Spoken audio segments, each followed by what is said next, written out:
So just to provide some quick background and context to this presentation, those of you who attended the very excellent version of this event last year in Nigeria will remember that the theme was in fact liquidity and enhancing liquidity. And so the idea was that we would kind of close out that session with a recap of many of the major themes that were discussed at that conference in great detail, and then lead us into what we're focused on today. This report was actually produced as an output of the Emerging Markets Working Group within the WFE. So the WFE is an industry organization with over 200 market infrastructures, exchanges, and post-trade infrastructures represented. The combined market capitalization of the companies listed on those exchanges is, I think, now over $70 trillion US. We have nearly 50,000 listed companies represented. And our membership spans some of the largest exchanges in the world, as well as some of the more emerging market exchanges. The Emerging Markets Working Group is a critical working group within the WFE. And this report that we produced in conjunction with Oliver Wyman was actually driven by the membership within the WFE, who expressed an interest in getting a better understanding of how to enhance liquidity within their markets. The group was ably led by the Philippine Stock Exchange, the Stock Exchange of Mauritius, and the Egyptian Exchange. And whilst personally, Quinton and I can tell you it was sometimes painful having to deal with multiple stakeholders pushing us harder to refine the report, include other elements, bring in more case studies, we think we've ended up with a much better report as a consequence of that. So I'm going to hand over to Quinton to present, I think, some of the sort of key theoretical aspects that have emerged from the report that we did, and we'll kind of mutt and Jeff it as we go along. Perfect. Thanks very much, Yvonne. So I'm Quinton Gollard, part of Oliver Wyman. We're a global management consultancy firm, and we were delighted to be invited by the World Federation of Exchanges to obviously co-author the report. And as Siobhan said, there were many late nights kind of iterating back and forth between the two of us. But I think where we ended up was a fascinating report. And I think one of my favorite things in the report is the number of case studies in there that very kindly were sort of provided by the membership of the WFE, and really highlight some areas where exchanges have done a fantastic job in terms of implementing some of the levers and recommendations that we go through in the report. I mean, I think I'll flick onto some of the just sort of key attributes about liquidity, and I'm sure there'll be sort of no surprises for the people in the room, just how important liquidity is to emerging market venues in terms of helping build and structure those markets. And we really see it as a sort of cyclical benefit in terms of those markets. You know, as liquid markets, it becomes much easier for firms to list and raise capital. There's a lower cost of equity for them. They can begin to raise more capital and make more productive investments. And they begin to generate a much higher return on that invested capital as well. And that obviously has a tie back to the investors in terms of that market as well. They're able to actually visualize and see those higher returns on the investments they're making in the stock market. They accumulate greater capital and they've got more equity there to reinvest. And that becomes a sort of self-fulfilling circle in terms of the benefits of liquidity. Obviously, there's lots of things that can go wrong in that cycle, and I think the report tries to address kind of where things can break down in that cycle. And as you've heard before in this conference, you know, liquidity is somewhat elusive. There's no golden bullet that will provide liquidity. It's a multifaceted aspect, but the benefits, if you get it right, are phenomenal. I've gone one slide too far.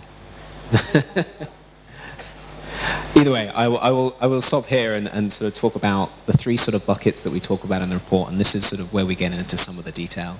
I think during the report there's so many different ways you can think about enhancing liquidity and growing liquidity. We took sort of three lenses to the problem and began to sort of break it down. And I think that the first one that we really go into depth is really talking about how you increase and diversify that investor base. And true liquidity can only come from having a genuine diversity in that investor base. And that can include sort of a range of sources. You know, in many markets, they've focused on the retail aspect of it. Even in developed markets, there's still several blockages to allowing institutional investors to actually access and invest in those markets. And then obviously, you know, much harder is often attracting international investors into those markets. The second lens is really looking at some of the pool of securities that are actually available on those venues, and that's both in terms of the number and varieties of firms that are actually listing on the venue, but also the associated products that go alongside that. And how do you launch a successful derivatives market that can enhance the liquidity in the underlying securities? You know, how do you make sure that ETFs and fund structures are being brought to market that also enhance that liquidity? And there's a lot of interplay between those different asset classes that can benefit the overall liquidity story. And then finally, there's the actual sort of market environment itself. And there's sort of several flavors in that last bucket. One is the actual sort of market microstructure and setup itself, and that's pretty broad. That includes everything from the electronification of that market, making sure that the market is dematerialized, so depapering those markets, all the way through to some of the more advanced sort of technological innovations that you've seen in some of the developed markets. And those are often a double-edged sword, as we'll kind of get into later on in the presentation. And then there's a lot of work around just how you sort of make sure that there's a supportive regulatory environment. And I think certainly from my experience of working with exchanges across the world is that relationships with the regulators are absolutely essential in terms of helping develop liquidity, helping come up with proposals. Often an exchange simply working by itself can't overcome some of the hurdles that are stopping liquidity. And having that strong regulatory relationship to help provide that enabling market is absolutely essential. I think, although the writing is somewhat small, this is sort of the breakdown of the levers in sort of that first bucket, and really looking at how you diversify the investor base. And for those of you who have read the report, you'll see there's a lot more detail on each of these levers in that report. We try and give a sense of the kind of relative impact and kind of how easy some of those levers are to pull. And as we go through, we also talk about just kind of what stage of market is it sort of appropriate for each of those levers. And I'd caveat that by saying, as we've already heard today, no two capital markets are the same. Each has their own starting point in terms of the investor base, the mix of securities, the regulatory environment, the tax environment. So there's no right or wrong order to start pulling these different levers in terms of building liquidity. It's very much an exercise of evaluating the market, evaluating where you are, evaluating what the issues are, and then pulling the appropriate lever at the appropriate time. And the market stage gives an idea of where they may be most appropriate, but there's certainly no one size fits all. I think we go into the report a lot of detail about growing the retail investor base, and I think for some markets it's an incredibly important aspect of developing both liquidity, but also bringing opportunity to the general population and ensuring that they have a chance to sort of invest and partake in that capital accumulation, that capital growth. Now, obviously, the retail investor base, if done poorly, can obviously lead to some fairly significant issues in terms of markets. A good case study is in China back in 2015, where the high proportion of retail investors really contributed in a negative fashion to the volatility of that market. Almost on a daily basis, trading alarms were being issued, and that kind of exacerbated the issue. So with the retail investor base, it's definitely a difficult part to get right. Where we have seen examples of exchanges getting it right, a lot of the effort has been around investor education and really providing that base of knowledge and understanding in the market. There's also a lot of work to do just around understanding how the complicated network of intermediaries really sort of has to be interacted and engaged with for those retail investors to make the best use of those markets. And as I said, even in developed markets, that can often be quite a complicated structure to navigate through. And then we've seen some great examples of just simplifying market access to retail investors. And some of the best examples of the ability for someone on a mobile phone to interact with markets has actually come from developed markets exchanges, where they've developed genuine innovations in terms of allowing individuals access to those markets. Going hand in hand with that is looking at the local institutional investors. And here, almost in every market, there are regulatory barriers, particularly around kind of incentivizing some of the pension funds. And I know there's a session on that later on today, which I'm sure will highlight some of the issues that often pension funds find in terms of accessing markets, whether that be regulations around the holdings of investments they're allowed to hold, the capital rules that go alongside that as well. And there's also always tax incentives as well, and I think this is one of those key areas where exchanges need to work closely with their regulators to really understand where they're going to be able to sort of foster change in terms of some of those dynamics. And then finally, I think that the hardest one to get right is also attracting international investors. And here we talk about things like liberalizing the market, so bringing some of those regulations in line with some of the global norms.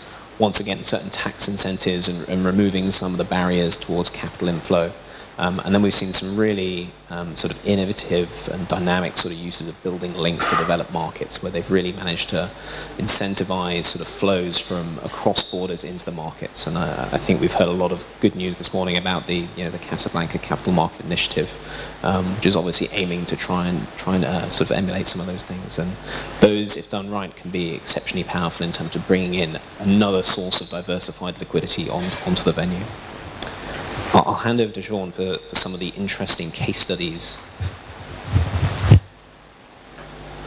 Right, so the first case study that we looked at was the Stock Exchange of Thailand and their experience with enhancing the retail investor base in their market. Just some facts and figures about Thailand, because it's useful for purposes of contextualization. As at the end of 2016, their market capitalization was about 430 billion, which I know sounds large, but is in fact about half of the Johannesburg Stock Exchange, so large but not enormous in emerging market size. 639 listed companies, which is fairly significant. Value of share trading full year about $329 billion, roughly 91 million trades over the course of 2016. Anyone want to guess what the turnover velocity was for, the liquidity was for Thailand last year? This is audience participation. Anybody guess, throw out a number. 80%. Good guess. 80%. So significant liquidity in that market. 55% of value traded on the Thailand Stock Exchange comes from retail investors. Now, Asian exchanges, based on our data, typically have, firstly, much higher turnover velocity and much higher retail participation as a starting point. But that said, Thailand has, in fact, actively implemented measures over the last decade plus to enhance the depth and breadth of retail participation in their markets, and also to enhance the quality of the retail participation, which Quintin alluded to with the point around investor education. So some of the things that Thailand has done is they have addressed cost issues in relation to accessing market. They moved to fully negotiable broker fees in 2012, which has significantly brought down the costs of trading, and they saw quite a big pickup in trading after that. And in fact, the WFE is in the process, this year's emerging market research, of doing research around enhancing retail participation, and we find transaction costs is one of the main levers, either enhancing or restricting access to markets. So move to negotiable brokerage fees, engaged in extensive education. So they not only have many of the financial literacy programs that you will be familiar with, they also have an academy which trains brokers and investors about accessing the market, investment opportunities. They also have a program with their listed companies where they encourage companies that come to market to set up a provident fund for the employees of the company, and then engage in education with the members of the employees of the company to talk to them about their investment options and how they might think about managing appropriately the risk profile given where they are in their retirement cycle. They've also addressed access. So Quintin made the point about enhancing access is obviously a big driver. So the exchange itself has developed an online mechanism which it makes available to its brokers to provide to their clients that give them direct access to the market through their cell phones, online accounts, etc. And they have also, trying to think of the many other things they've done, they've introduced the banker to broker program where they actually use the banking network, which is in fact, as we all know, much more distributed than the broker network in many markets, where people can actually open a securities account by going into their local bank, not necessarily having to go into the brokerage. So they've extended their network into the banker network as well. So that talks to that. Oh. Sorry, no, I've gone too far. We keep going too far. Can we go back one? Is it possible? No? Okay. The other slide, which is lovely, but I've just flipped over it, talks about the linkages, linking developed and emerging markets, which Quinton also spoke about. And the example we used, the case study we looked at here, was in fact the Hong Kong-Shanghai Stock Connect program. Now, it is admittedly connecting two initially very large markets to begin with.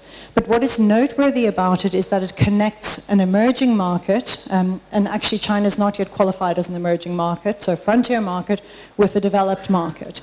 It's a two-way linkage. It enables investors in both China and in Hong Kong to connect using their local broker and trade on the other market. And since the launch of Shanghai Hong Kong Stock Connect, that was in 2014, they've since extended that. They've now introduced Hong Kong Shenzhen Stock Connect, so connected the other major market in